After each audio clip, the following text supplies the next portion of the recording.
Paz, família no barco. Está no ar mais um No Barco Podcast, diretamente aqui de Guarulhos, dos estúdios No Barco. Estou aqui ao lado do meu querido companheiro José Elton. Já do outro lado. Diretamente de 2026, ó. É mesmo. Maravilha, hein, cara. Ano novo. Sobrevivemos mais um ano, com a graça de Deus, e estamos aqui para contar a história. Perfeito. Não é isso? Eu queria, antes de mais nada, antes mesmo de apresentar aqui o nosso convidado para você, lembrar das pessoas que faz esse apostolado acontecer. Primeiro deles é você. Você que está aí, ele acontece porque você colabora, porque você participa conosco disso. Então, faça o seguinte, pegue o link dessa conversa e compartilhe aí nos seus grupos de WhatsApp, no grupo da paróquia. A gente vai falar aqui da hermenêutica da continuidade. Talvez eu falando aqui agora, isso soe estranho para você, mas é algo muito importante que você esteja inteirado sobre, tá? Então participe conosco e faça no barco continuar navegando, compartilhando e curtindo esse vídeo que não custa absolutamente nada, não é isso? Perfeito. Quanto que é pra curtir um vídeo? Nada. Então pronto.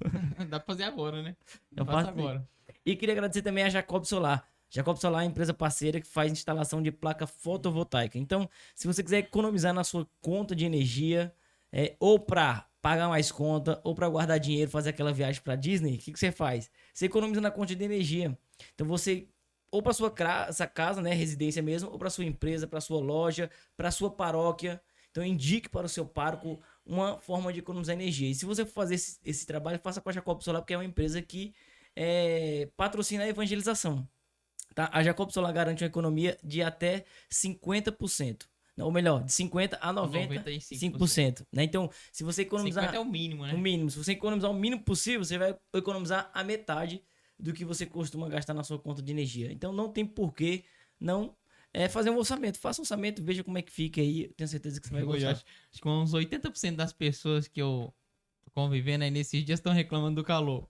Ou falando que tá muito quente, ou não sei o quê. Já vai vir a conta Eu de falo, mas energia. pra quem tem as placas solares em casa, isso não é um motivo de tanta preocupação. É. Porque até a possibilidade de você colocar um ar-condicionado, que é algo que consome muita energia, já vai facilitar, né? Então, acho que cabe mais as pessoas refletirem ali se vale a pena ou não o investimento. E a Jacob pode ajudar nisso. Ó, nós estamos hoje gravando aqui, é dia 2 de janeiro. Então, em breve vai chegar a sua conta de energia após essas semanas de calor. Isso. E na hora que ela chegar, lembre-se da Jacob Solar, tá bom?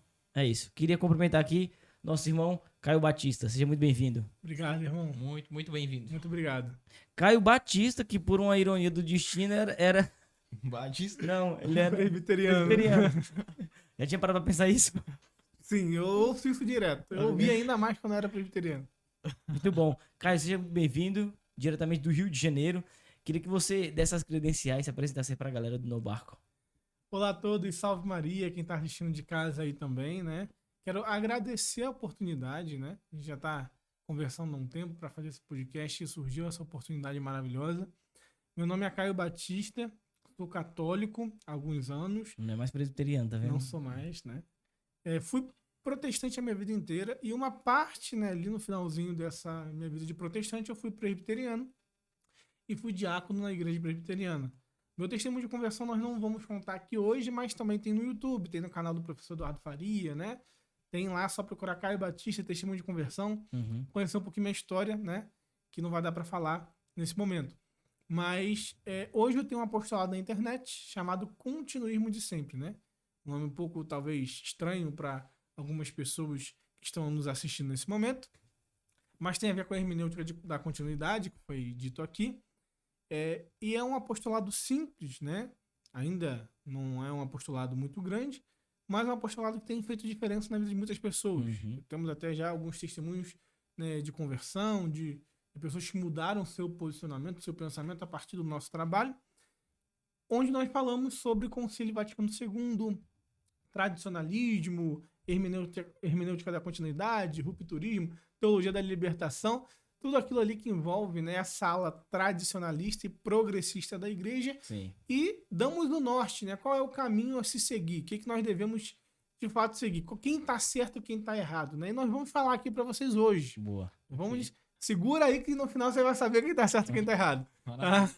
Ó, se você está dentro do universo católico digital, é bem difícil que você não tenha escutado ou visto alguma publicação, um post dessa rixa que existe entre duas alas dentro da igreja, né? Então, uma mais progressista, liberal, e outra conservadora aos tempos, chamada tradicionalista ou Red-Trad, Red, né? né? Então, você já deve ter ouvido esses termos aí e talvez boiou um pouco. E o nosso intuito aqui hoje com a conversa com o Caio é deixar essas coisas mais claras para você e, inclusive, ajudar com que você não vá para um extremo e nem outro, mas permaneça no barco. Exatamente. É E o isso. nome do podcast é É. bem sugestivo, É. né? Claro. O Eu intuito acho é isso. que- Ó, uma coisa que eu acho interessante, porque o católico brasileiro médio, Caio, ele provavelmente ouviu falar do Concílio Vaticano II, mas se alguém perguntar pra ele o que é, ele não sabe responder. Então, eu queria, se você assim achar interessante, a gente começar esclarecendo para as pessoas o que é o concílio, o que foi o Concílio Vaticano II. Olha, antes de tudo, nós temos que dizer o que é um concílio ecumênico, Legal. né?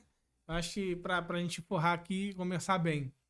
Concílio ecumênico na igreja, na história da igreja inteira, nesses 2000 anos, nós tivemos 21 concílios ecumênicos, sendo o último deles o Concílio Vaticano II, Boa. né? Que é o que dá toda essa polêmica que nós estamos vivendo hoje. Um concílio ecumênico é uma reunião de bispos presidida pelo Santo Padre o Papa, aonde se discute normalmente doutrinas. A maior parte dos concílios ecumênicos proclamaram dogmas, resolveram questões teológicas, né, disputas teológicas, como nós temos aí o concílio de Nicéia, de Éfeso, que declarou a Santíssima Trindade, as duas naturezas de Cristo, Maria como mãe de Deus, que nós celebramos ontem, né? Perfeito. Que é um dogma proclamado num concílio ecumênico. E a igreja, quando ela se reúne num concílio ecumênico para decidir algo em relação à fé e à moral, ela tem a assistência do Espírito Santo para não ensinar o erro. O Espírito Santo, ele protege o colégio dos bispos em comunhão com o Papa. É sempre bom frisar isso, né? Não é o Maravilha. bispo individual que ele é infalível, não. Não é porque tem tantos bispos é infalível. Se tiver menos do que... Não, não é isso, né? A infalibilidade, ela vem da cabeça, que é o Santo Padre. Ele ali tem essa assistência do Espírito Santo, e quando está reunidos com os bispos sendo presididos pelo Papa, decidindo conforme as aprovações do Santo Padre, aquele colégio tem a assistência do Espírito Santo para ensinar com autoridade. E nós, fiéis, tanto sacerdotes como leigos, devemos obediência às decisões desse concílio ecumênico, né? Bom, o Concílio Vaticano II ele tem algo diferente, vamos dizer assim, dos demais concílios, que é a ênfase dele, que é o foco dele. Os demais concílios, como bem dito, ele frisava dogmas, doutrinas, né, questões mais teológicas. O Concílio Vaticano II ele frisa mais problemas práticos da igreja e do mundo, que nós chamamos de uma análise pastoral, né? O Concílio Vaticano II é chamado de Concílio Pastoral, e esse nome traz um pouco de confusão, a gente vai falar um pouco sobre isso, mas basicamente é um ofício que a igreja tem.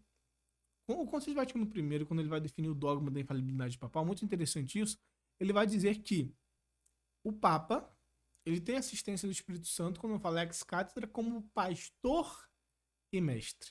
Então veja, o ofício de pastor, que é o que nós vamos abordar aqui, não está isento da assistência do Espírito Santo, conforme o próprio Concílio Vaticano I fala, quando ele diz como pastor e mestre, não só como mestre. E esses dois ofícios de pastor e mestre, muitas das vezes são intercambiáveis ali. Às vezes o Papa ele vai falar mais como pastor, mas não deixa de falar como mestre. Às vezes ele vai falar mais como mestre, mas não deixa de ser pastor. Então, o ofício de pastor e mestre, ele está com o Papa o tempo todo. Ele está sempre sendo pastor e mestre, né? O Papa não vai falar só sobre doutrina. Porque quando ele fala sobre doutrina, ele também tem que aplicar essa doutrina. E para você aplicar essa doutrina, você tem que ser pastor. Você tem que entender a realidade, como que os fiéis vão receber isso, como que isso vai ser, né, recebido na igreja, como que isso vai ser posto em prática. Isso é a pastoralidade da igreja, né? E vice-versa. Que Então, quem não tá na posição nunca vai conseguir entender isso de fato, né? perfeitamente. E o Concílio Vaticano II, nós podemos separar da seguinte forma. Os demais concílios, eles eram mais focados no ofício do mestre, né? De Boa. ensino, né? O Concílio Vaticano II é mais focado na função pastoral, que é uma atribuição do Papa e que também tem autoridade, né? existe um nível de assentimento diferente. Nós podemos falar sobre isso também, porque os níveis de doutrina, existem as doutrinas dogmáticas, infalíveis, que exige assentimento de fé católica e divina. Existem aquelas verdades de fé católica, mas não são dogmáticas. Exige assentimento também, mas não de fé católica e divina, mas apenas de fé. Existem aquelas que são medidas disciplinares, que exigem obediência, né? Mas também podem ser alteradas. Então, existem níveis de autoridade conforme o nível, né, daquilo que está sendo proposto. O que está sendo proposto tem a ver com o depósito da fé? Então é imutável. Não podemos mudar o depósito da fé, né? Obviamente, o nível de assentimento nesse caso vai ser maior. Que é a forma, né, a profundidade com que aquela decisão vincula a obediência do fiel, vincula a vida do fiel.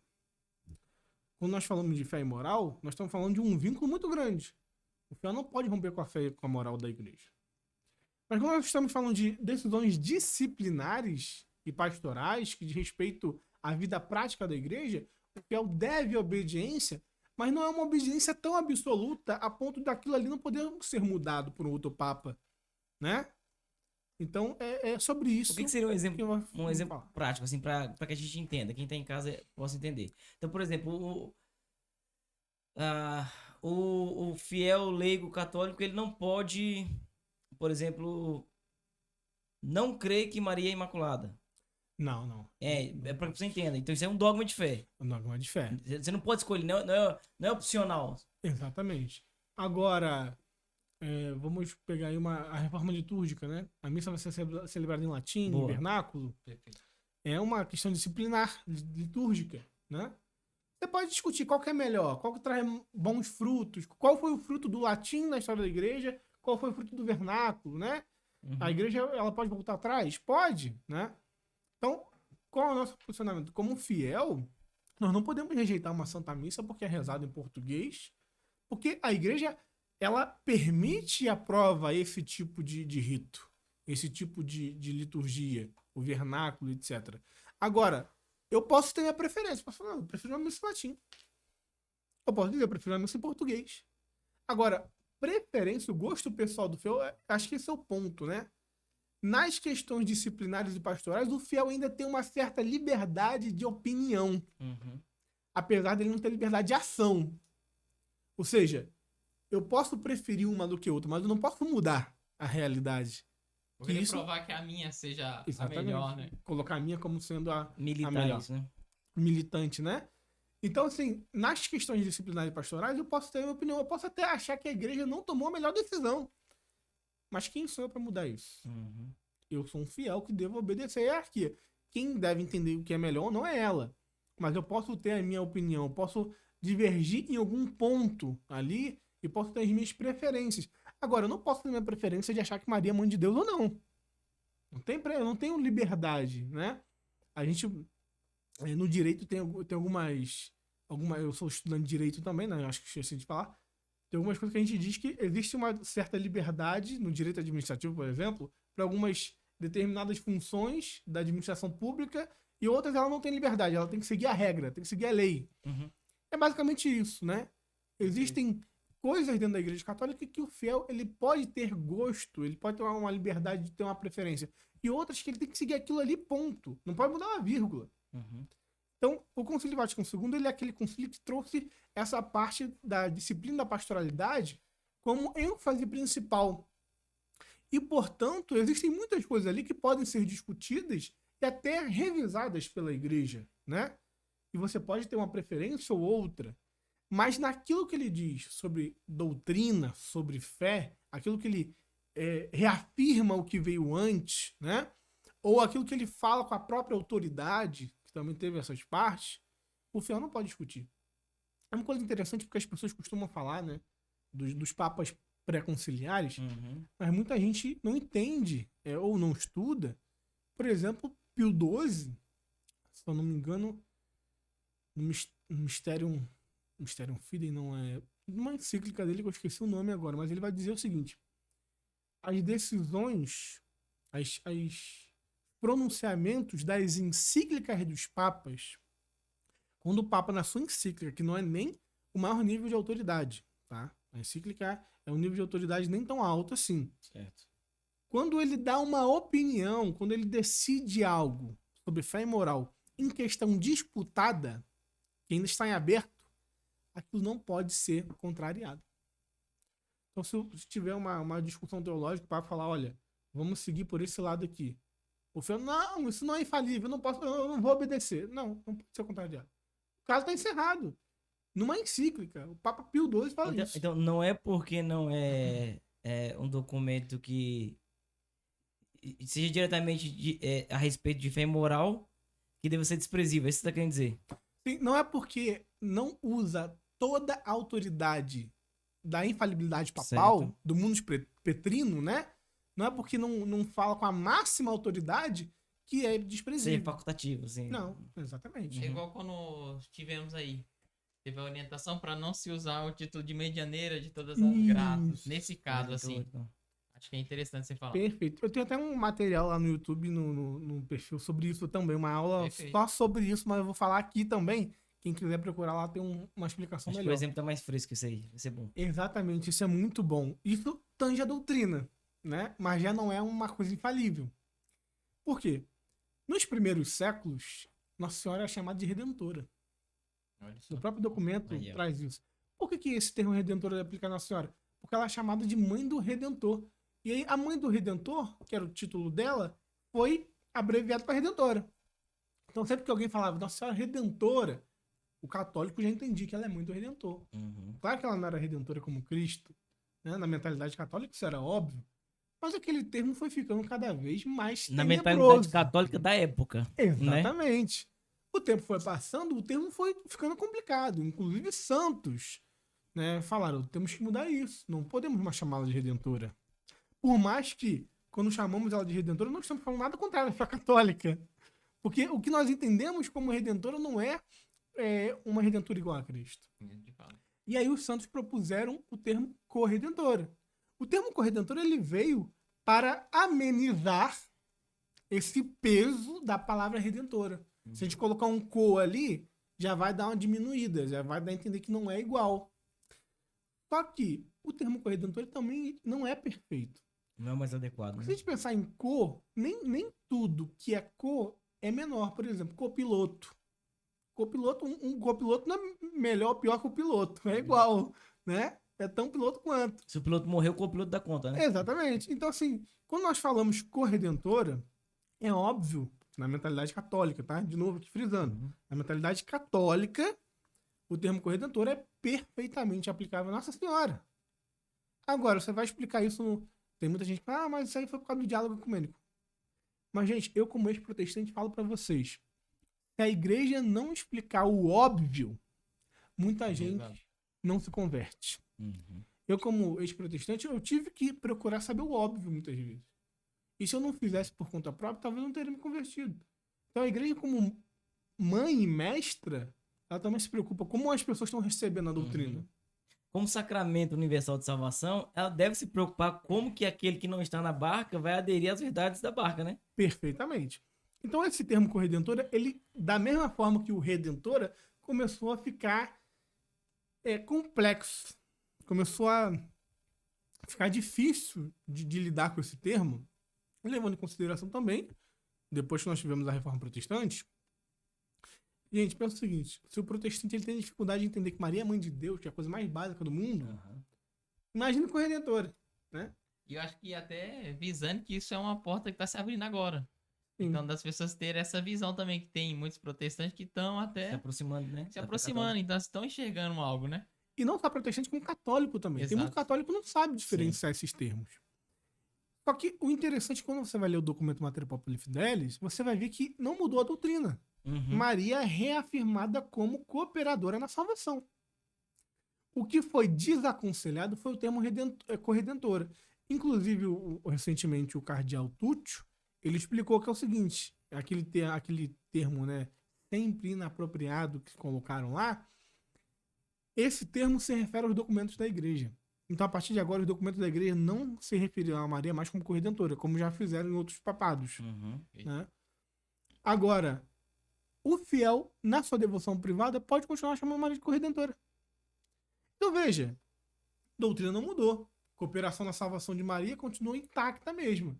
A igreja desaconselha um termo para os seus fins legais, para os seus documentos, etc., mas permite que o fiel continue considerando Nossa Senhora como corredentora e chamando ela de corredentora, porque de fato, se você entende que corredentora é cooperadora na salvação, ela é corredentora. Pra quem tem essa mentalidade, né? É. Agora, assim, eu não consigo compreender porque a pessoa tem dificuldade de se evitar um termo publicamente que possivelmente ele nem usava tanto assim. Sim. Mas agora, porque foi falar dele, precisa ter algum arma pra contrariar, ele levanta essa bandeira e causa essa confusão toda. Como é que a pessoa enxerga algum tipo de virtude nisso? É o ponto que nós vamos ter que abordar aqui sobre essa rebelião, né? Essa rebelião de espírito protestante. Os tradicionalistas geralmente acusam a gente de ser protestantizado, né? Acusam a renovação carismática, acusam a missa nova de ser protestantizada, mas eles agem como protestantes. Por quê? Porque o protestantismo, a sua essência é protestar. Eu costumo falar o seguinte: se não existisse a Igreja Católica no mundo, o protestantismo nunca teria existido, nunca teria surgido. Porque se a Igreja Católica acaba hoje, o protestantismo acaba junto. Ia protestar aqui, né? Eu protestar contra quem? Né? Acabou o motivo de existir. Nós podemos existir sem eles, como existimos durante 1500 anos, né? E esse espírito de rebelião, porque quando a Igreja Católica ela fala A, o protestante ele vai falar B. Já é vicioso isso. Você vê no início, as primeiras igrejas protestantes tinham muitas doutrinas, até mesmo a liturgia bem próxima da nossa. Mas aí foram surgindo outros movimentos chamados anabatistas, etc., puritanos, onde eles falam, não, tem muita coisa igual à Igreja Católica, a gente não pode ficar igual à Igreja Católica, né? Ou seja, esse sentimento de que tudo que é contrário ao catolicismo é o correto, e tudo que é parecido é incorreto. Da mesma forma, toda rebelião, todo cisma, heresia, todo grupo cismático, ele toma a igreja como inimigo. Mesmo que ele... Não, eu tô na igreja, eu tô em comunhão, não, eu reconheço o Papa. Mas no fundo do coração dele, ele tem a igreja como inimiga.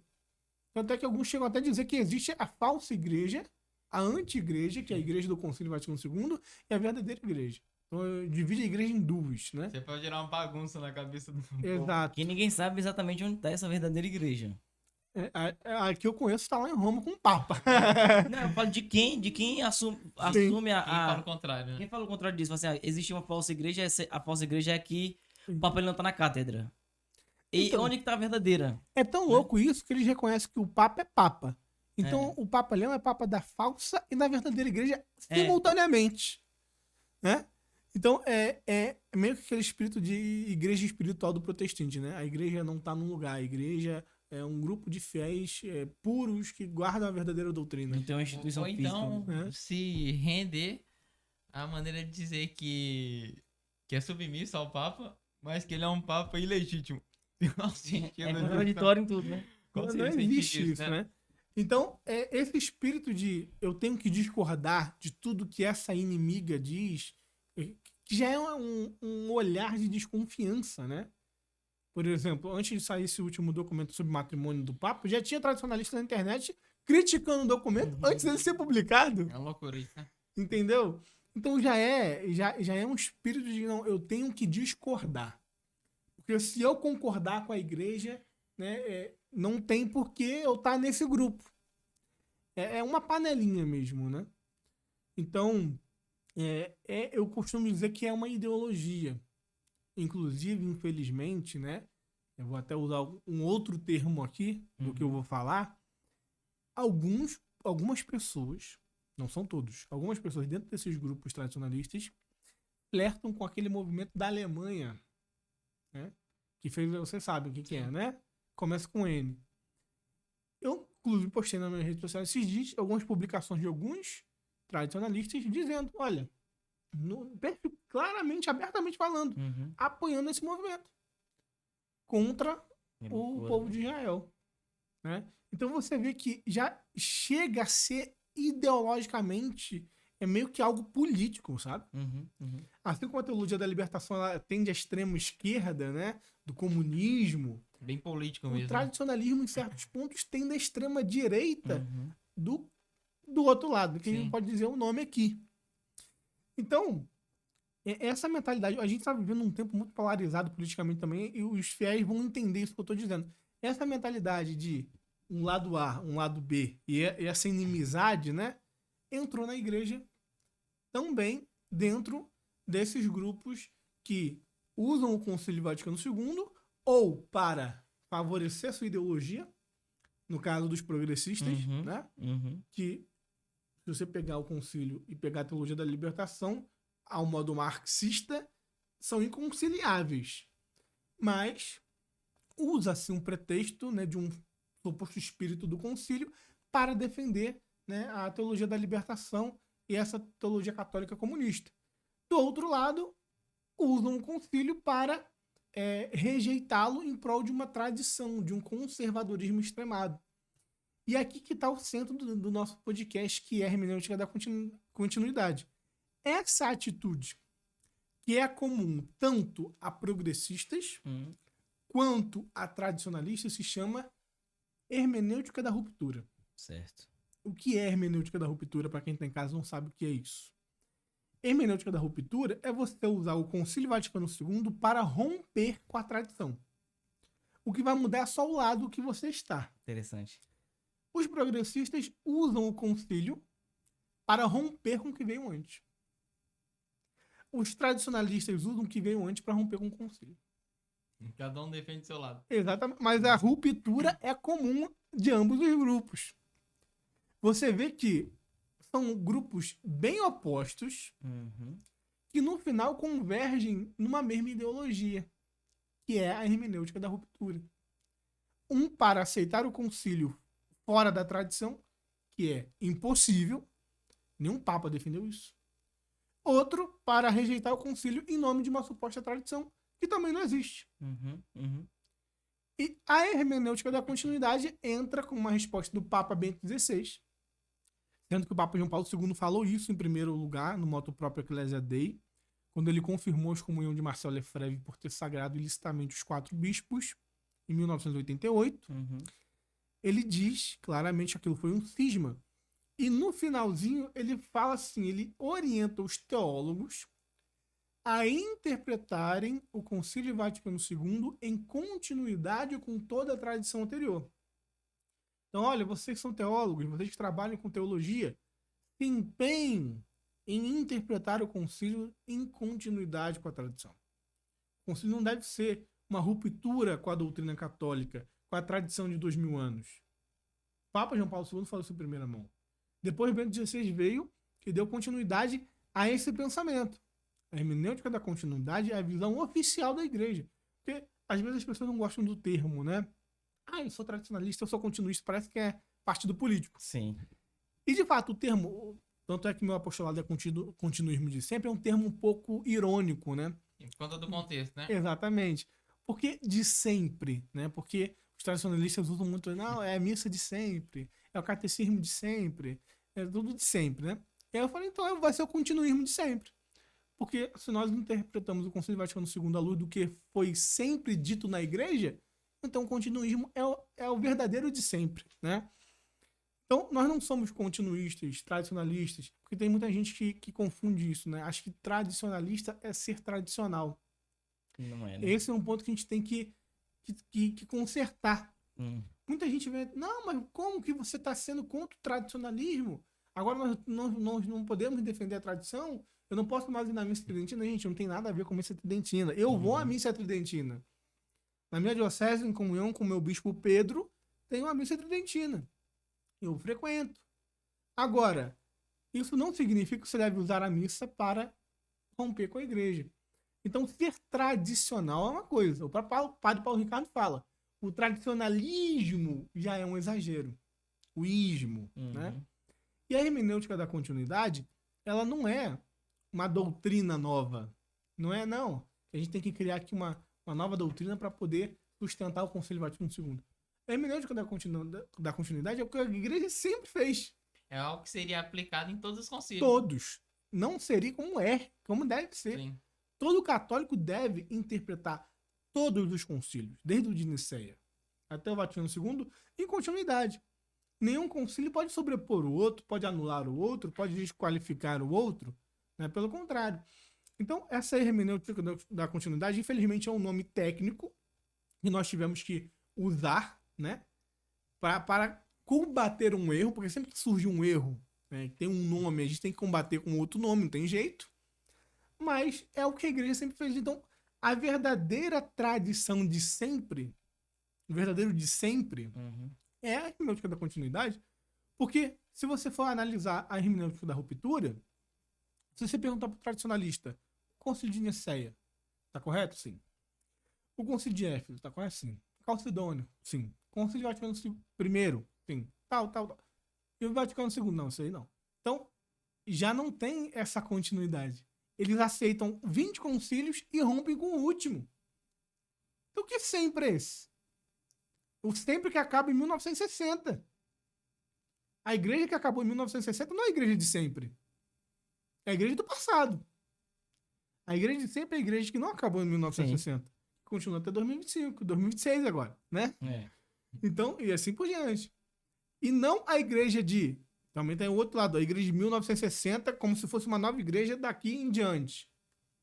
Então, quem de fato defende a igreja de sempre é a hermenêutica da continuidade. Então, nesse sentido, o termo fica até complicado. O termo que até os continuistas utilizam, a igreja pós-conciliar, é como se fosse uma outra igreja, mas é a mesma igreja. É um nome que, de fato, é um nome problemático, né? Na verdade, ele foi problematizado, né?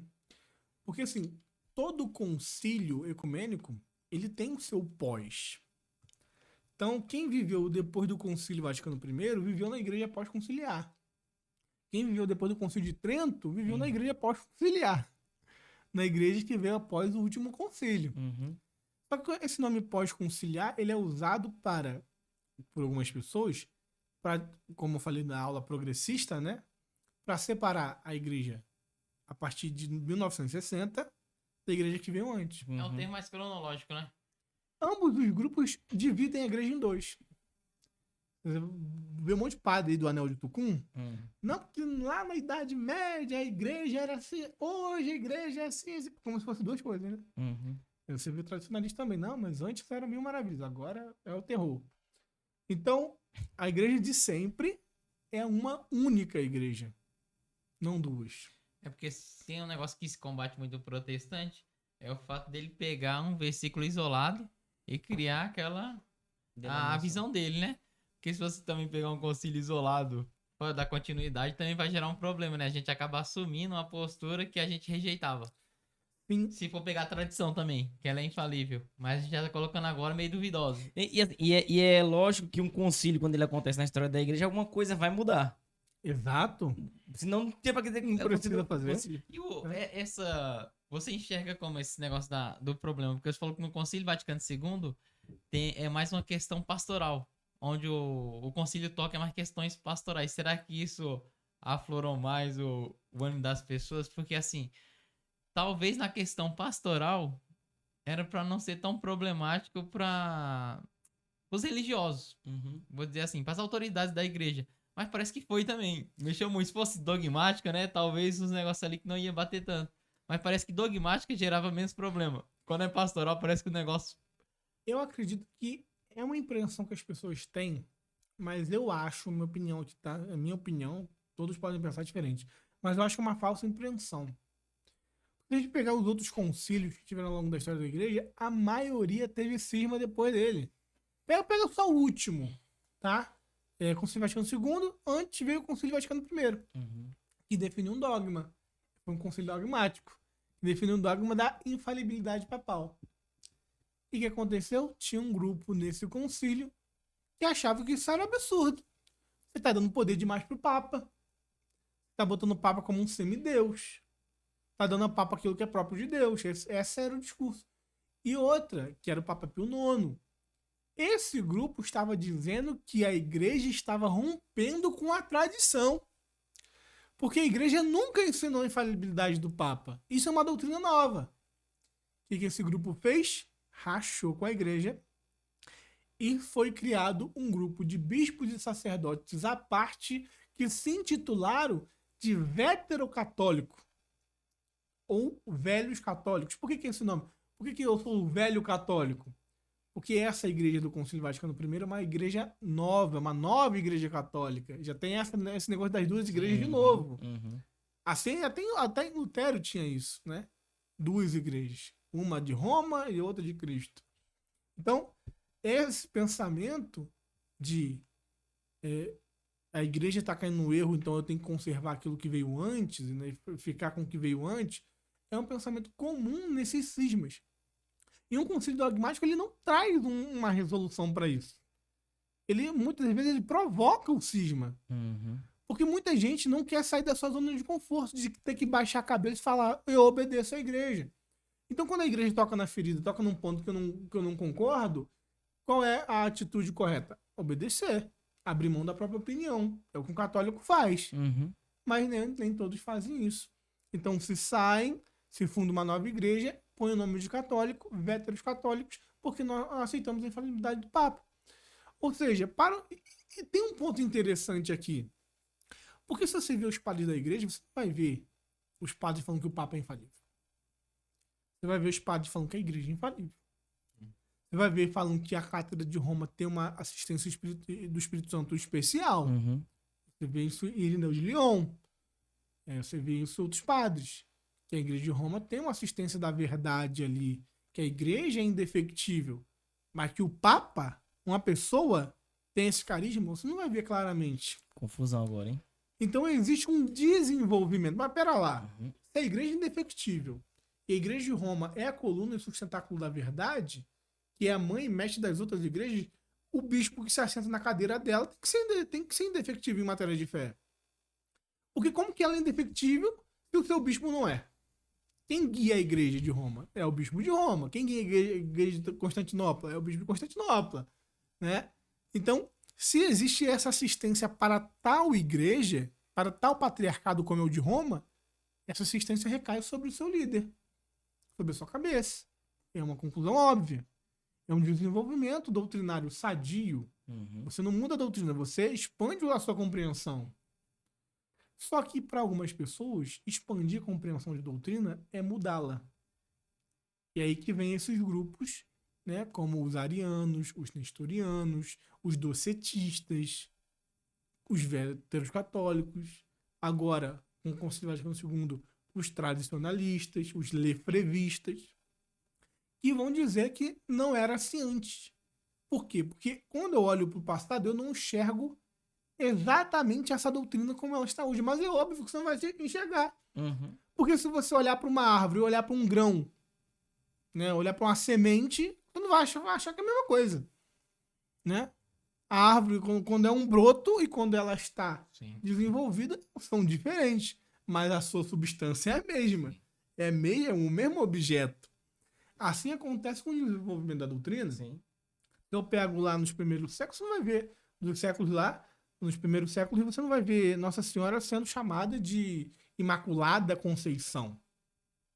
Mas você vai ver ela sendo chamada de Imaculada, de toda pura, de santa. Vai sendo construído, né? Vai sendo desenvolvido, né? Desenvolvido. E até os ortodoxos têm problema com a questão do desenvolvimento da doutrina.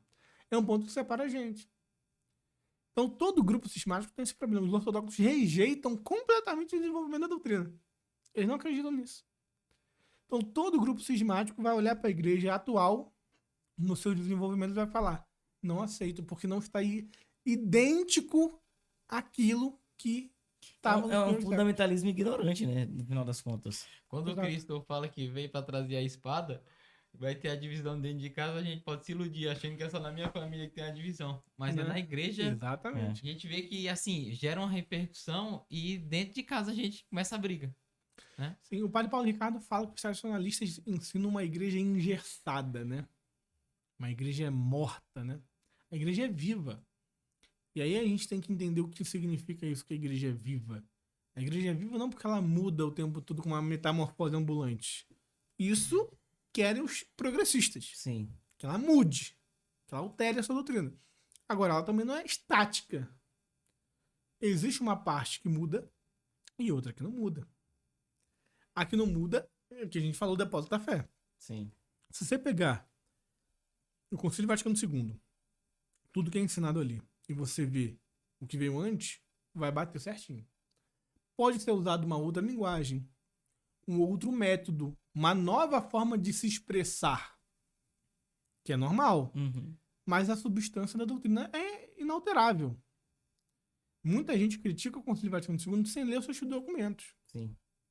Eu li a maior parte dos concílios ecumênicos, inclusive li os documentos do Concílio Vaticano II para fazer o apostolado que eu faço hoje.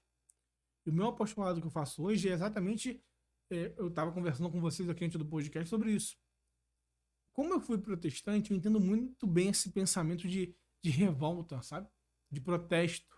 Que a gente sempre tem que discordar e tem que pensar livremente, interpretar por conta própria e criar na sua própria opinião, porque o Espírito Santo vai iluminar a sua inteligência. Independentemente de todo mundo discorde de você, mas você é o cara. Você que vai entender tudo.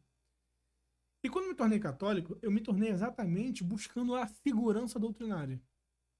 Não tem como.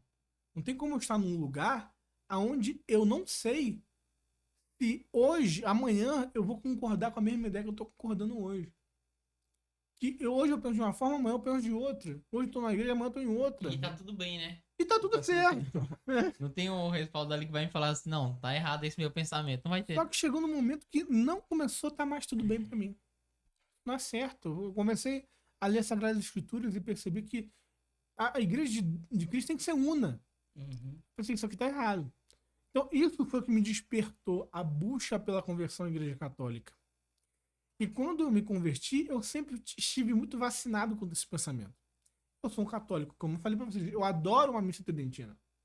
Eu adoro rezar em latim, até o terço eu rezo em latim de vez em quando. Adoro. Amo um canto gregoriano. Minha mulher também até usava véu na igreja. Mas isso não significa que eu preciso usar isso como um amuleto, uma ideologia. Então, aonde a igreja, quando a igreja se posiciona sobre algo, não é a opinião do Papa, não é a opinião de um bispo. É a hierarquia assistida pelo Espírito Santo. Então, quando eu me tornei católico, eu falei, gente, eu vou crer em tudo que a igreja crê. Se a igreja for para um lado, eu vou para esse lado. Se a igreja for para o outro, se a igreja fizer a curva, eu vou fazer a curva junto com ela. Aí muitos podem pensar, mas você é um relativista, então. Se a igreja mudar a sua doutrina, então você vai mudar também. Não é isso. Exatamente porque a fé me ampara a crer que é impossível a igreja se perder. É uma dependência segura, né? Exatamente. Ainda que você não compreenda ela. Agora, eu vejo que esse engessamento fundamentalista dos tradicionalistas impedem ele de ver a aplicabilidade de uma doutrina de forma diferente. Porque na cabeça deles, a aplicabilidade vai mudar a doutrina e não muda. Então, por exemplo, aí vira mais ou menos o que é uma concepção errônea de algumas práticas do protestante quando olha para a igreja católica. Então, por exemplo, o batismo é por aspersão ou por imersão? A doutrina em si não muda, mas a aplicabilidade por conta das circunstâncias muda e a pessoa acha que aquilo fere a doutrina em si. Exatamente. É uma loucura, assim, que beira a ignorância. No protestantismo, você usou um exemplo muito interessante. No protestantismo existem igrejas que só batizam por aspersão, como é a igreja presbiteriana. Na verdade, não é que só batizam por aspersão. Eles também aceitam o batismo por imersão. Sim. Mas na prática, eles usam só o de aspersão. Uhum. E existe a igreja batista, por exemplo, que só batiza por imersão. E as igrejas derivadas da igreja batista, como a Assembleia de Deus e essas outras igrejas, só por imersão. A ponto de que um cristão que sai batizado por aspersão da igreja presbiteriana e vai congregar na batista, ele tem que ser batizado de novo. Não faz sentido. Só porque não mergulhou ele na água. Então, confunde a aplicabilidade com a doutrina do batismo. Porque essa é ignorância na minha cabeça. Pode ser que eu esteja sendo grosseiro em falar uma coisa como essa, mas isso acaba se estendendo para outras coisas. Porque quando a gente fala de tradicionalista, você vê que existe uma ênfase na liturgia. Então, tem coisas da aplicabilidade litúrgica que mudou sem ferir aquilo que é essencial doutrinariamente falando dentro da liturgia. Exato. Então, estou falando em português ou em latim. E, essencialmente, isso nada mudou. Nada mudou. É uma aplicabilidade. E a pessoa pega a aplicabilidade e encara ela como uma doutrina. Então, veja, se você pegar a liturgia dos primeiros séculos, pensa na Quinta-feira Santa, na ceia de Jesus. Aquilo ali era mais um rito judaico do que a missa que nós temos hoje, pô. pegar a missa, pega uma missa tridentina, até missa, pega a missa nova. Pega a missa nova e pega a última ceia, a instituição da Eucaristia. Tem nada a ver. Nada a ver. Eles estavam sentados ali, não estavam nem de costas, não tinha nenhum altar, né? Tanto é que Não quando tinha você vai- música. Quando você, Não vai, quando você vai explicar a respeito da Santa Ceia, vai pegando o que era costume judaico, né? Judaico. É, Então, na época ali era totalmente comum, né? tá Tinha muito uma mais coisa- semelhante à ceia judaica do Era que isso. exatamente o rito judaico que Jesus pegou e transformou em Eucaristia. Perfeito. E a missa que os apóstolos celebravam seguia um padrão da missa da última ceia. Tinha ali um momento da palavra, tinha um momento de cânticos, mas em geral era uma ceia judaica. Só que qual a diferença? Jesus estava presente. Uhum. Se você pega os primeiros relatos de Justino Mártir sobre a missa, você vai ver que a liturgia essencialmente é a mesma da missa nova. A aplicabilidade não é. E até aquela época a língua rezada na missa era vernácula. Uhum. O latim entrou com o Papa Vítor na igreja. Eu só posso estar errando aqui a data, mas acho que século 3 ou 4, Papa Vítor. Foi quando o latim entrou como língua oficial. Olha Até só. então era língua vernácula, era a língua do povo que era rezada. Então, a missa de sempre seria na língua vernácula, se for pegar... Não, a missa sempre seria no aramaico, Eu tô né? falando, né? Então, Do- faz sentido. Não, você busca lendo Atos dos Apóstolos quando se refere à missa como fração do pão, que inclusive acontecia nas casas, você não consegue ver nenhum elemento estético, visual do que se assemelha, por exemplo, a uma missa tridentina.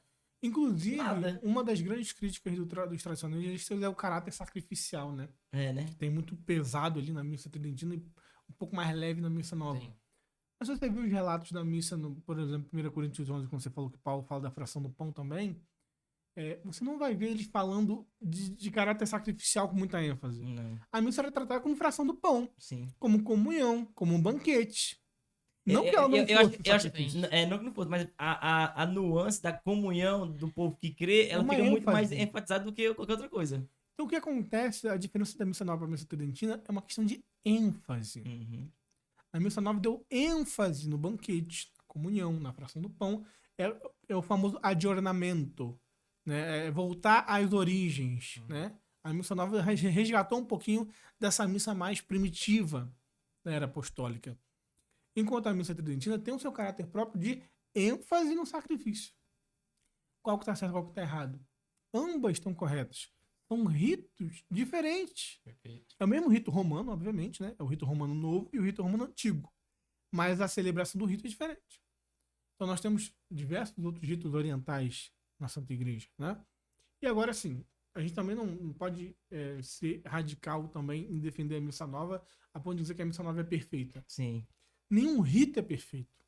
Nem a missa tridentina, que também foi reformada. Nenhum rito é perfeito. Então, o rito, ele é a junção de vários símbolos, vários atos, etc., que vai formar ali uma estrutura para a celebração do sacrifício eucarístico. E ele como ele é feito por homens, né? Uhum. Os homens da igreja, as autoridades da igreja acrescentam e tiram coisas. Ele é um revestimento simbólico. O rito é um revestimento simbólico para aquilo que é invisível. É uma forma visível de transmitir aquilo que não se vê. É tornar o sobrenatural acessível aos sentidos, Palpável, né? né? Acessível. Então, quando você se ajoelha, por que tem a parte de ajoelhar? Por que tem a vênia? Né? Por que tem tudo isso? São símbolos para você entender o que está acontecendo ali. Uhum. Né?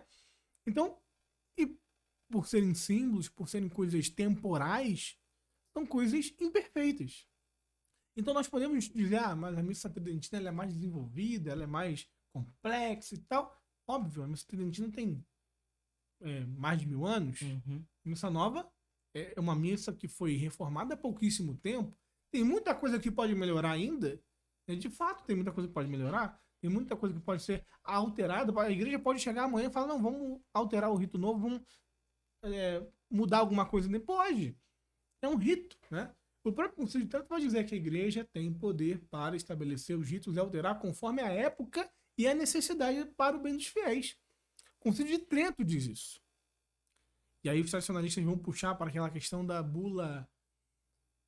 agora me fugiu o nome. Primo Tempore. Co Primo Tempore. Uhum. A bula Co Primo Tempore, do Papa Pio V, onde ele vai usar termos muito enérgicos, né? Essa missa é válida para sempre, ninguém poderá alterá-la para sempre, ninguém poderá ser obrigado a celebrar outro tipo de missa para sempre e tal. Tem essa ênfase no sempre, né?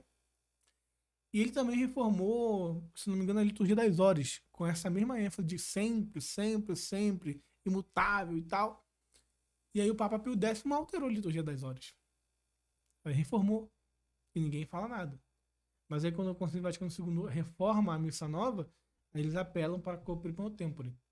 Só que qual é o sentido disso, né? Eu já até respondi isso no meu canal do YouTube. Por que o Papa usa essa linguagem tão firme e outro Papa vem depois e muda? Porque a gente tem que entender que quando o Papa ele estabelece algo para sempre, imutável, né? Que não diz respeito à fé e à moral, obviamente, que já é imutável Sim. por si, mas que diz respeito à disciplina, à liturgia, à pastoralidade, quando ele usa esses termos, né, e essa estrutura de algo fixo, ele está subordinando os seus súditos. Ou seja, um bispo, um cardeal, independentemente da sua posição hierárquica, não tem autoridade para mudar isso aqui. O bispo na sua diocese não pode fazer diferente. O padre na sua paróquia não pode inventar outra coisa, porque o Papa vinculou aquilo para sempre. Mas o Papa não pode tirar a autoridade do seu sucessor. Porque o papado é como se fosse um órgão estável. Você muda a figura. Entra papa, sai papa. Morre papa, é eleito papa. Mas o papado, ele possui sua autoridade fixa ali. E é bonita a postura do Papa Leão, que ele sempre cita os antecessores, né? Sim, Ele exatamente para mostrar essa pra mostrar essa continuidade. continuidade. Ele dá sempre essa ênfase em todas as suas falas. Sim, eu percebo, tenho acompanhado um pouco. Realmente, isso é verdade.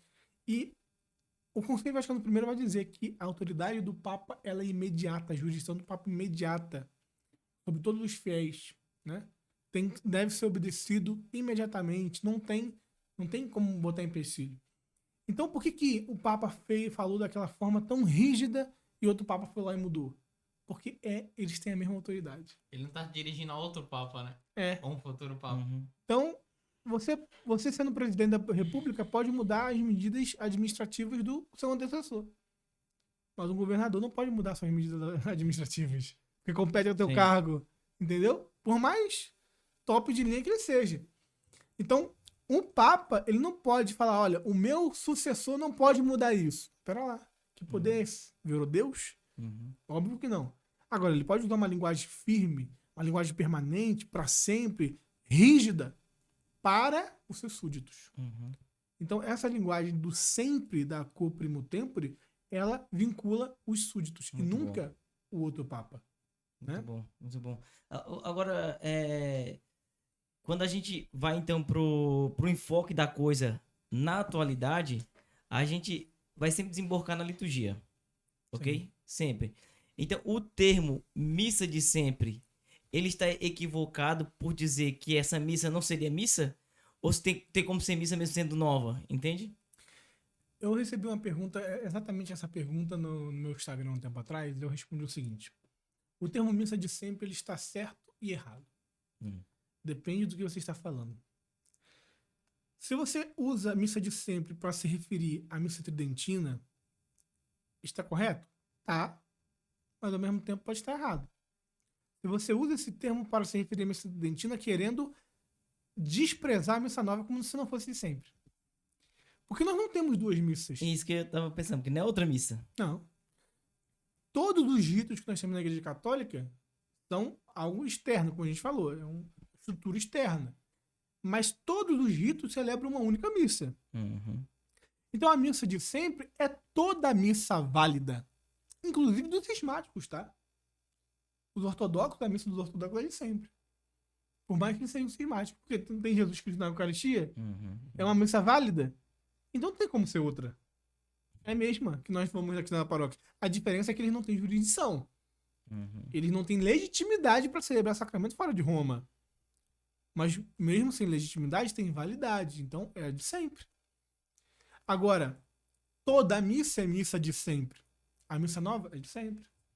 A missa antiga é de sempre. Talvez nesse sentido seria mais justo falar o rito de sempre, né? Exato, exato. A gente fala missa nova, É. missa antiga, mas o que a gente tá falando é o rito, né? Rito de sempre devia falar. É o rito que reveste essa missa. O rito de sempre que também não é de sempre. Não é de sempre, né? Porque ele surgiu, né? É. Claro, ele surgiu de Foi forma construído, orgânica, ao longo dos tempos, de forma, né? Legal, ótimo. Mas ele surgiu. Jesus não celebrou a missa tridentina, né? E não tem problema também. Nós estamos aqui desqualificando a missa tridentina. Novamente, eu reafirmo. contrário. Eu amo a missa tridentina. E digo assim, abre o coração. Se tiver uma missa nova, uma missa tridentina, talvez eu prefira a missa tridentina. Mas é aquilo que eu falei no início. É uma preferência que eu tenho liberdade para ter. Agora eu não tenho liberdade para dizer que ela é boa e a outra é ruim. Invalidar o que a igreja não invalidou. Aqui o problema tá exatamente aí, né? Exatamente. Não tá naquilo que te faz rezar melhor. Então, se um rito ele te eleva mais do que um outro, e não significa que o outro seja invalidado. Até porque existem pessoas que vão se adequar mais à missa nova. Por exemplo, você pega uma senhorinha da paróquia que mal sabe falar o português direito, coitada. Ela vai chegar na missa tridentina, ela vai ficar... A missa vai ter fruto para ela? Vai. Mas vai ter um fruto talvez menor do que a missa nova. Porque ela não vai entender muito bem o que está acontecendo. E talvez ela não vai participar com o mesmo fervor, a mesma devoção que ela participa de uma missa nova. Então, para algumas pessoas... A nossa geração que se converteu, principalmente com o movimento da renovação carismática, que veio para a igreja por meio desse movimento, ou seja, menos de 50 anos para cá, provavelmente não conseguiria rezar numa missa Não conseguiria. tridentina. Muito provavelmente não conseguiria. E essa é a preocupação da igreja, né? No Concílio Vaticano II, o concílio, ao iniciar, né, a sua introdução, ele deixa bem claro. O objetivo do concílio é facilitar a vida dos fiéis e fazer com que a vida dos fiéis seja mais ativa na liturgia. Esse foi o objetivo da reforma litúrgica, inclusive. Que os fiéis tivessem uma participação mais ativa. E o Papa, a igreja já tinha percebido isso. Se você pegar algum relato de alguns santos, eu tenho lá no meu perfil também um destaque sobre abuso litúrgico. Quem tiver em casa, dê uma olhada lá depois. Tem algumas frases de alguns santos, da época que era celebrada a missa tridentina, o rito antigo, falando sobre os abusos litúrgicos que aconteciam. Olha só, pra quem acha que não existia, né? Exato. Tinha muitos abusos litúrgicos gravíssimos. E além disso, existem algumas frases onde os santos diziam que as pessoas iam para a missa e não prestavam atenção em nada. Sim. Eu lembro nas formações que a gente tinha na Palavra Viva lá, os padres falando da postura, que as mulheres rezavam textos, não saiam pra fumar. O homem saiu pra fumar. Exatamente. E tava tudo certo. Tava tudo certo, tava tranquilo. Elas não veio isso na missa nova, por exemplo. Tudo bem. Então, assim, a questão toda é essa. Como eu posso fazer com que esse rito atenda à necessidade da nossa época e dos nossos fiéis hoje? Isso que é a questão, né? A igreja, ela atravessa séculos, né? Exato. Mas assim, as pessoas ficam presas em uma igreja, ou qualquer outra igreja que nasceu agora, e ela faz uma... Mas ela atravessa séculos, né? Sim. E aí, qual é a principal preocupação da igreja? É a salvação das almas. Perfeito. E se para salvar as almas ela vai ter que mudar o rito, que chorem, que esperneiem, que façam um cisma, mas ela vai mudar o rito. E que eu não estou dizendo nem que eu gosto mais da missa nova do que da missa antiga, não. Aqui, novamente, não é a minha opinião, tá? Não é a minha preferência, eu tenho a minha preferência. Mas a gente tem que entender que o mundo não gira em torno da gente. Sim. Exato. E embora a gente tenha preferência pela missa tradicional, se hoje a autoridade oficial, que é o Papa com o Colégio Apostólico, dizer, a partir de então só se vai celebrar a missa no rito novo. Sim. A gente se dobra porque a gente Se é dobra. católico. Acabou. Pode ter um pesar no meu coração, a saudade da outra, mas vou estar sim. participando da missa Isso tranquilamente. que você falou é muito interessante, porque muita gente talvez esteja assistindo a gente agora aí. E faça esse exame de consciência quem tá em casa, né? Quer saber se é católico mesmo de verdade? Ou se você só tá aí por interesse? Se o Papa hoje anular a missa tridentina, nunca mais vai poder ser celebrada. Só a missa nova. E qual seria a sua atitude? Tem gente que falta a missa nova, né? Tem gente que Não já vai à não, missa. já não pisa, né? Na É. missa. Tem gente que fica rezando um terço em casa pra santificar o Pois é. domingo porque não tem uma missa tridentina aqui Uhum. por Olha perto. só. Ou seja, é um nível de absurdo tão grande que a pessoa prefere cometer um pecado mortal de faltar uma missa, porque não é o rito que agrada a ela. Que loucura, né? Então, se você quer saber se o movimento é de Deus ou não é de Deus, olhe esse lado. Pois é. Esse movimento te conduz à santidade ou ao pecado? Afasta-se da Eucaristia, cara. Afasta da Eucaristia, Imagina a loucura. afasta da confissão. Ou seja, o diabo tá lá, ó. Não tem como isso ser católico. Não tem como. E aí você despreza o sacerdote, né? O Ó, ordenado tá ali pra te servir. Eu Você escutei, despreza. eu escutei infelizmente, de um padre tradicionalista dizendo o seguinte. Ele falou assim, guardar domingos e festa é preceito divino.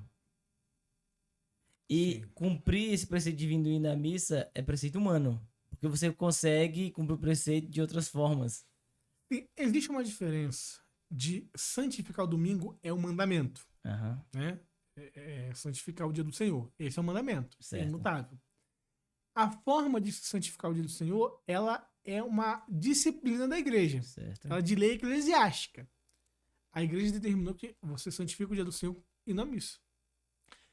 Mas, se a igreja determinou isso, quem sou eu para dizer, não, agora eu vou santificar o dia do Senhor de outro jeito? Você não tem autoridade. Sentido, né?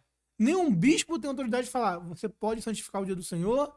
Quer dizer, perdão. Peraí, a participação na missa santifica de maneira mais perfeita, mas existem outras formas de santificar. Sim. Existe, por exemplo, dispensa, né? Para não falar besteira aqui, tá, gente? Uhum. O pároco e o bispo podem dispensar você de ir à missa no domingo por motivos graves, né? Para que você não cometa um pecado mortal. E você santifica a missa o domingo de outro jeito. Mas sem um motivo grave, nem o Papa pode te dispensar. Uhum. Porque é uma lei eclesiástica. Enquanto o Papa quiser que aquela lei vigore, ela vale para todos. Entende? Então, essa ideia equivocada de você separar aquilo que é mandamento de Deus do mandamento da igreja, né? Uhum. Porque aquela falsa ideia que eles usam de antes obedecer a Deus do que os homens. Como se a igreja tivesse contrário à vontade de Deus. Então o pensamento é esse. Né? O pensamento é, santificar o dia do Senhor é mandamento. A igreja manda santificar o dia do Senhor indo à missa. Uhum. Só que a missa, para eles, não é uma missa que desagrada a Deus. Então não vou nessa missa, eu vou santificar em casa. Então quem te deu essa autoridade? Quem te deu esse poder para escolher como vai santificar o dia do Senhor? Você não é súdito da igreja? Não, e se for deixar livre É pro homem, voluntário, né? Já era. vai ser cada coisa que vai sair, né? Imagina. A partir do batismo, nós nos tornamos súditos da igreja. E desobedecer um mandamento da igreja é um pecado mortal. Por exemplo, hoje é sexta-feira. Né? Se você come carne na sexta-feira e não faz a comutação por mero desprezo à lei eclesiástica, se não faz a penitência da sexta, você comete pecado mortal. Não está nos 10 mandamentos, não comerás carne na sexta-feira. Mas está nos 5 mandamentos da igreja. E que tem tanta autoridade que vincula os fiéis de tal forma que se você desobedece, você peca gravemente. Então, nenhum padre e nenhum bispo contra a vontade da igreja pode dispensar você de ir na missa nova, porque não é a missa de sempre, entre aspas, né? Uhum. E você vê muita gente aconselhando a isso, né? Muitos. Não, Muito só que aí vale o exame de consciência. Você tem a autoridade legítima, digam o que quiser, do Papa orientando aí, e a decisão voluntária, ainda que seja de um clero, alguém do clero, né? Falando que você não vai. Você tem que fazer uma escolha. A quem você quer obedecer. Essa escolha é muito fácil para quem é católico, Sim. né? Porque é só você entender o nível de hierarquia. Coloque a hierarquia de todos os bispos juntos diante do Papa, ou do Papa pesa mais. Uhum. Se fosse, porque tem muita gente que pensa assim, não, mas olha quantos bispos e quantos padres estão defendendo isso.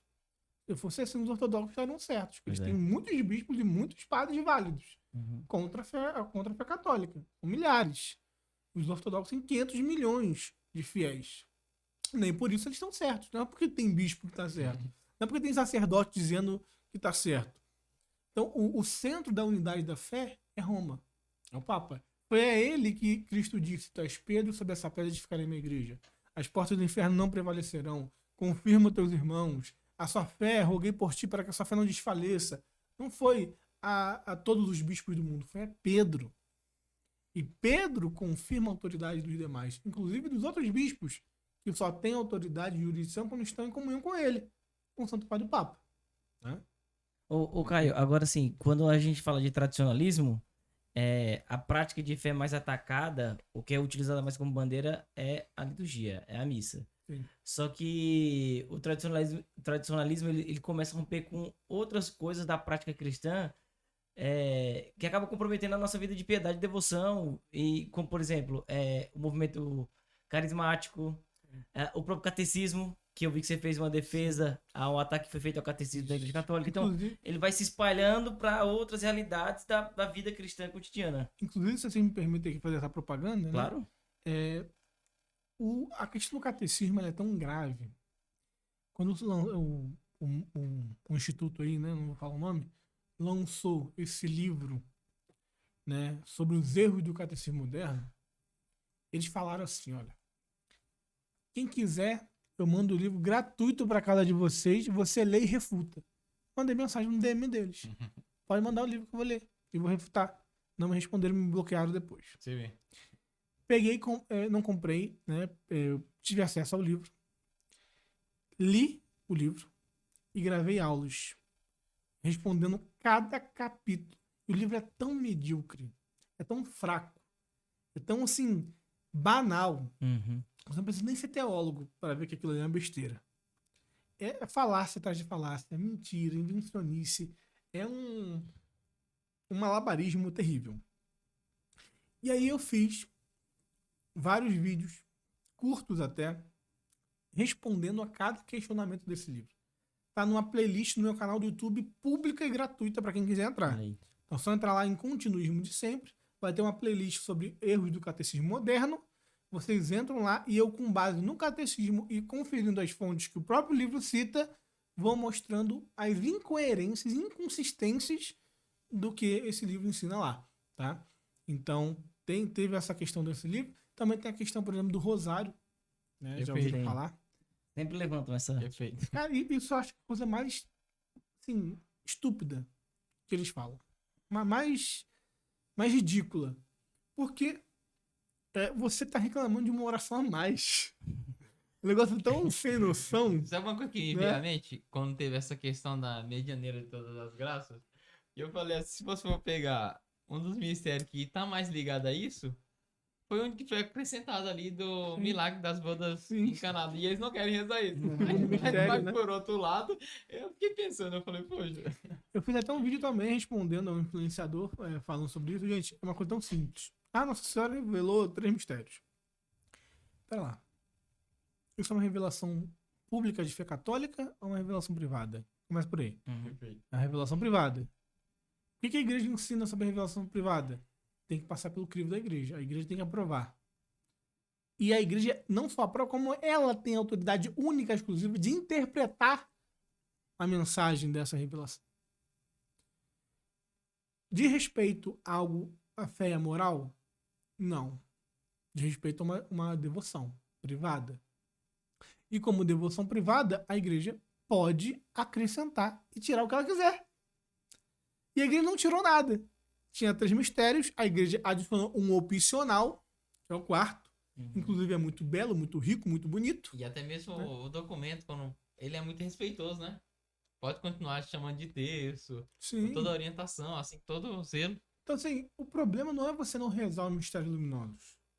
Eu, às vezes, eu quero rezar o rosário, às vezes eu opto pelos 3 terços, Não, nada, que às vezes não é tem mais problema prático, nenhum. né? Mais pressa, né? Exatamente. Agora, quando você diz pecado rezar os luminosos, O que eu deixei conformado é militar com isso. é né? militante, coisa Mas, horrível. né, eu não quero rezar, não quero que você reze também. Exatamente. Você como diz, desincentivar uma oração. Como se Deus tivesse, não, rezou 3, ótimo, rezou 4, não Tá vou lascado. aceitar. E eu, não foi o João da esquina que colocou, né? Foi um Foi o Papa e Santo, Papa. né? Então, assim, não dá pra entender isso. Realmente é revoltante quando eu vejo isso. Então foi isso que me incentivou a criar esse perfil, né? Que tem menos de um ano. Vai fazer um ano agora, em março. É eu novo. criei esse perfil. É novo. Só que eu vi tantas pessoas que até se converteram do protestantismo pro catolicismo, meus amigos, chegados a mim, aderindo a essa ideologia, falei, cara, e eu já tava lendo bastante os documentos da igreja, eu li o Denzig inteiro, não sabe o que é o Denzig, Sim, né? sim. Eu li ele todinho, de capa a capa, para ter um conhecimento melhor da história da igreja. Eu li bastante sobre a história da igreja, eu já li o catecismo, os 3 catecismos todos, de Trento, o São Pio X, o Novo. Então eu li muitos dos documentos da igreja, e a partir de então eu comecei a ter uma visão melhor para conseguir dar umas respostas a essas inconsistências, né, dos tradicionalistas. E eu dava muito essas respostas para pessoas em privado. Só que eu vi que era um problema que estava crescendo tanto. Por que eu não crio um perfil que eu vou dar as respostas que eu dou em privado para todos, né? Uhum. E aí deu certo, deu super certo. Muita gente até influente aí tá me seguindo, apoiando, compartilhando. E hoje eu tô aqui, né? Já é E um acabou fruto, aqui. né? E acabou aqui. Olha só o que deu, que triste. Entendeu? Em menos de um ano. Ô, Caio, assim, mas na sua concepção, e estudando a respeito do tradicionalismo atuante no momento em que vivemos, você acha que ele prospera por muito tempo? Não. Muita gente tem falado que o Porque tradicionalismo barulho ele fez. fez e tá Fez, né? fazendo. Tá fazendo, né? Ah, não, o tradicionalismo está crescendo, as capelas tradicionalistas, né, que chamam de capelas tradicionais, estão cheios de membros e tal. Tem até um frei, um padre tradicionalista, que ele falou o seguinte, olha que absurdo. É melhor que ter um papa ruim do que ter um papa bom. Porque um papa ruim escancara a crise na igreja e a nossa capela fica cheia. Um papa bonzinho que permite a missa tridentina tira as pessoas da nossa capela. Olha só o Que que o loucura, cara né? falou, Ah, que loucura. né? Então, assim, Parece essa fala de um inimigo da igreja mesmo. né? exatamente. O que importa é que nossa capela esteja cheia. Né? A igreja que se lasca. Meu Deus. Então, a questão toda é a seguinte: todo movimento herético, todo cisma, ele tende a inflar muito no início. Tende a atrair. Você vê o próprio protestantismo, né? Uhum. Mas depois de um tempo, ele decai. Teologia da libertação mesmo, é um exemplo disso. Sim. Né? Começou uma febre, agora só tem cabeça branca. O próprio um frei aí da teologia da libertação falou isso. Nós precisamos. Acabou o jovem. Não Já, tem mais já jovem. não brilha tanto aos olhos, né? Só tem cabeça branca, só tem idoso. Por quê? Porque acaba. Os jovens querem a verdade. Os Tanto é jovens que o querem, movimento né? jovem, você vê que deu uma diminuída assim. Que antigamente era muito mais expressiva mesmo, né? Sim, sim. Então, o que precisa para acabar com a teologia da libertação? 20 anos. Exatamente. O que acabou, por exemplo, com o protestantismo, você pega a igreja de Lutero, a igreja luterana. Aham. Era a febre do dia, era a maior igreja. Hoje em dia você acha uma igreja luterana por aí. Não vê, né? Tem que andar muito pra achar. Você não vê a igreja luterana em cada esquina. Uhum. E esses movimentos mais, essas denominações mais antigas do protestantismo, igreja presbiteriana mesmo a minha, também é 1% do protestantismo. É muito raro. É um pequeno grupo. Então, essas igrejas, elas tendem a ir minguando. Elas vão dando origem a novas, né? Novas denominações, novas igrejas vão surgindo e elas também vão minguando. Todo movimento. É aquilo, né? Um ramo fora da árvore, ele vai morrer. Uhum. Ele vai secar. Você arranca um ramo da árvore, a árvore permanece de pé. Sim. Então, quando você tem um movimento que sai da igreja, a igreja, ela é indefectível, ela tem a assistência do Espírito Santo, ela vai ficar ali. Por exemplo, a gente falou dos véteros católicos. Quantos aí de casa que estão assistindo a gente conhecem os véteros católicos? Eu fui conhecer há pouco tempo, não sabia nem quem era. Nunca vi uma igreja de vétero católico. A expressão não é tão forte, né? E o Papa Francisco, um tempo atrás, né, quando ele estava vivo, ele deu uma alinhada, né, nisso daí nos tradicionalistas, porque ele falou: vocês querem sair da igreja por uma suposta tradição? Os véteros católicos fizeram a mesma coisa e hoje ordenam mulheres. Cadê a tradição? Você vê, né? Né? Então, todo esse movimento, ele tem de ter esse pico, que é normal, uma coisa nova, uma novidade, mas depois ele Não, acaba. até os tradicionalistas que atualmente são os mais falados, você tem dificuldade de encontrar ele no dia a dia. Você vê muito na internet, né? Sim, sim. Mas andando pelas ruas, indo no supermercado, na padaria, você não vê. Tem o campo dele ali. Né? Exatamente. Então são guetos, assim, né? São pequenos núcleos, né? Fazem barulho, óbvio. Todo erro também, o demônio é muito, muito astuto, né? Ele pega naquilo que é mais atraente para o ser humano. E qual é o maior pecado do homem? É a soberba. É querer ser mais, querer saber mais, querer conhecer mais, querer ter mais autoridade. Então, quando você pega um movimento e fala, olha, agora você pode, né? Minha mão? O que tem minha mão? Ah. Quando você tem um movimento que fala, olha, agora você pode colocar a sua opinião acima da igreja. Uhum. Isso é muito atrativo, né? As pessoas valorizam muito as próprias opiniões. Exato. Então, Cara, e pra quem tá nos ouvindo, assim, que foi crescendo no zelo pela igreja e começou a flertar com esses movimentos mais sectários, mais tradicionalistas, o que ficaria como orientação, um conselho mesmo de um irmão que tá estudando, que tá buscando conhecimento para essas pessoas que sentiram-se balançadas e tal, e Vou te falar assim, poxa, até que faz sentido, né? é, olha, eu entendo muito essa dor dessas pessoas. As pessoas acham que eu vivo também, talvez, numa igreja que não tem defeitos, não tem erros, que na minha diocese é tudo perfeito, né? Não é assim, né? Eu também convivo em algumas paróquias que eu frequento por aí. Já convivi com abusos litúrgicos, né? Já vi muita coisa errada que dá revolta. Só fica revoltada, vai na paróquia para comungar Jesus na Eucaristia e tem abusos, tem coisas terríveis, né? E aí ela vê como um escape esses lugares. Bom,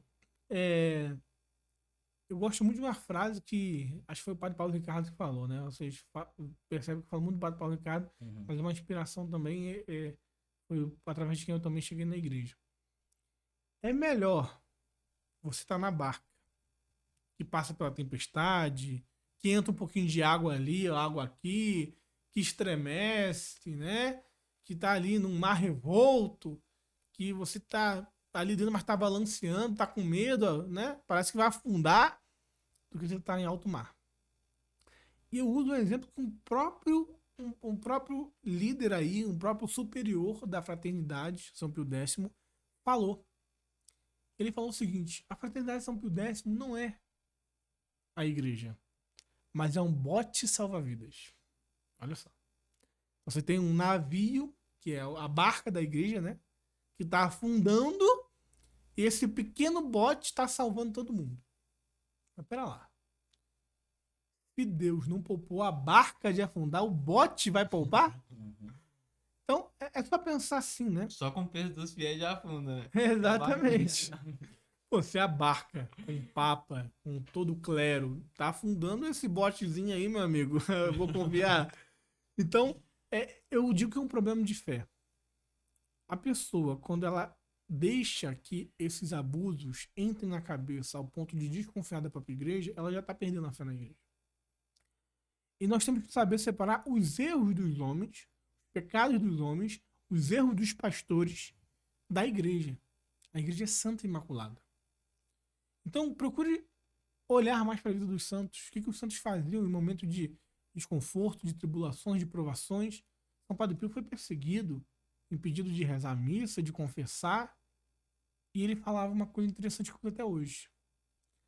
A igreja não precisa de mim. Sou eu que preciso da igreja. Então, quando você se sentir revoltado pelas coisas que você vê por aí e quer se refugiar nesses grupos, pense, né? A igreja não precisa de você. Você não está aqui para salvar a igreja. É você que precisa da igreja. Então é você que precisa estar em comunhão com o Papa. É você que precisa para a sua salvação, como diz São Pio X, no seu catecismo. Para a salvação do fiel, ele deve estar em comunhão com seu Papa e com seu bispo. Se você está fora da comunhão do seu Papa, do Papa Leão XIV, e do seu bispo diocesano, está em grave perigo de condenação. É preocupante. Exatamente. Então, crer na promessa de nosso Senhor Jesus Cristo e fazer como os santos. Não se rebelar, mas começar a mudar por si. Se você vê que existem abusos, sacrilégios, profanações, pense que você também tem muitos pecados não resolvidos.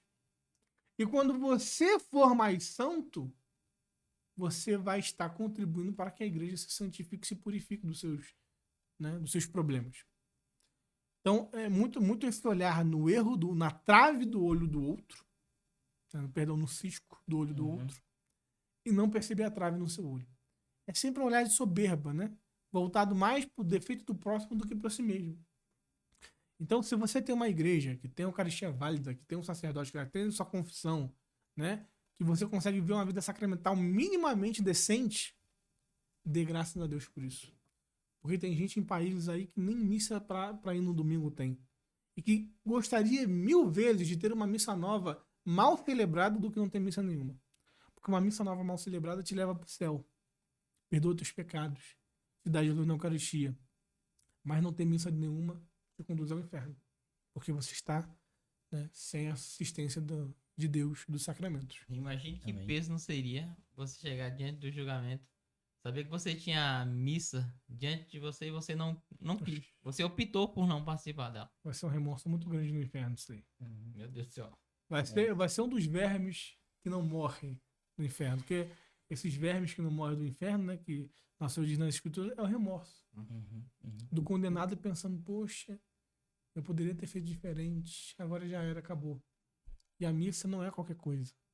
Ela é essencial para nossa salvação. Muito bom. É isso aí. Caio, muito obrigado, viu, mano? Eu que Coração. agradeço, meu amigo. Para nós, contribuiu imensamente. Certamente todas as pessoas que tiverem acesso a essa conversa serão também por ela edificadas, viu? Então, obrigado pela disponibilidade, pela dedicação e estudo e pelo amor, né? À igreja. E ainda mais em tempos como esse, que talvez hyparia mais você cedendo para o outro lado. Sim. Daria mais visualização, com É. certeza. Muito obrigado, então. E a gente tem o costume aqui de todas as pessoas que sentam nessa mesa convidarem outra pessoa para sentar, né? Então, Ótimo. não é uma indicação que você faz a nós, é um convite que você faz diretamente à pessoa, olhando para a câmera. Então, certamente o Espírito Santo vai lhe iluminar. Você vai ter alguém aí na sua mente agora que você deva convidar a sentar-se nessa mesa. E a partir desse convite, ela aceitando ou não, a gente consegue fazer uma leitura de como é que tá a sua amizade com ela. Essa pessoa.